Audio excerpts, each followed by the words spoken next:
and trim after you just heard us bashing that poor governor of New Jersey. You look great. No comment. You don't have to make Actually, Christie's a good guy. Christie's a fellow University of Delaware graduate and a phenomenal football fan. He comes to all our home Are games. you a Republican or a Democrat? What are you doing like here? him. I like him. You could like him. You still don't want him to be president. No, that's true. That's true. You think he'd be a good candidate since you brought it up? Well, you know, New Jersey's a big, important state.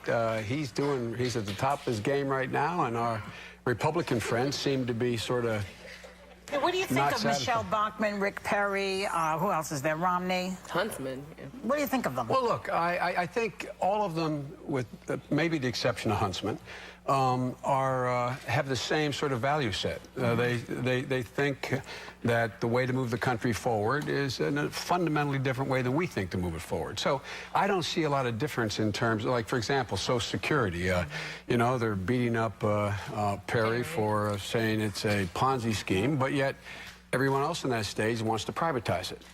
So, you know, I don't see much difference. And the question is, you know, whomever the nominee is, I think there's going to be stark choices between the president and me and whomever their nominees are in terms of, you know, our What did you political... have to ask you? What did you think of the booing that went on the other day about the gay soldier? Well, did you have a visceral response to it? I did have a visceral response. I'm not sure it's because my son spent a year in Iraq, and I know my son and all the kids with him, kids, they're grown men, I don't think they give a damn whether a guy firing a rifle to protect them is gay or straight. I don't think they care about that. And look, this kid risked his life. This kid is there for a year, and I, quite frankly, I thought it was reprehensible.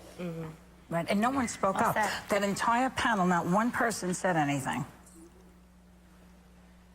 Can I move on, because I know this is a very emotional subject for you. Right off the bat, you will be the vice presidential candidate again next year? I haven't figured out how not to be. No, yes. So the answer is yes. No, the answer is yes. Okay. The answer is yes. Okay. good. Now, we had former Vice President Dick Cheney on with us last week, and he was very close to President Bush. He was involved in nearly every decision. And one of the criticisms, you know, Mr. Vice President, is that our president doesn't really listen to anybody, even people in his inner circle. Does he listen to you? And can you give us an example of where your opinion might have... You're talking about Obama. I thought you were talking about Bush. No, I'm talking about Obama. Okay. No, I said our president now. Our president now is Obama. Okay. There are a number of instances, but, you know, it would be inappropriate for me. Look, the deal, when the president and I agreed that I'd be on the ticket, he asked me, and I agreed to be on the ticket. The one thing that I asked, and he's kept it, this promise, was that I'd be the last guy in the room, literally the last person in the room in every major decision. And I can tell you without fear of contradiction that he seeks opinions from everyone and in his inner circle. And you know, I have a bad reputation for being very blunt, straight. And I have made clear to the president my views, and on 85% of what he's asked me for his opinion on, we've agreed.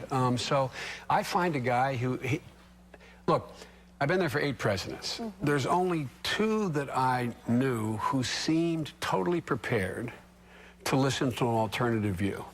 And if you made the better case, they'd say, well, okay, I understand that. And he's one of those guys. Now, it would be inappropriate for me in private discussion with the president telling you how I may or may not have impacted his view on Afghanistan or on the jobs bill or on whatever. But I promise you. Yeah, it's kind of pick on the president. It's getting, you know, that's the time. All right, the book is Confidence Men. You know the book? I have to follow up. Yeah. Because this book claims that there's sexism in the White House, that people are saying that they're worried about his leadership. What do you think about that? Well, I don't know who they're talking to. Look, obviously they didn't talk to Michelle Obama or Joe Biden.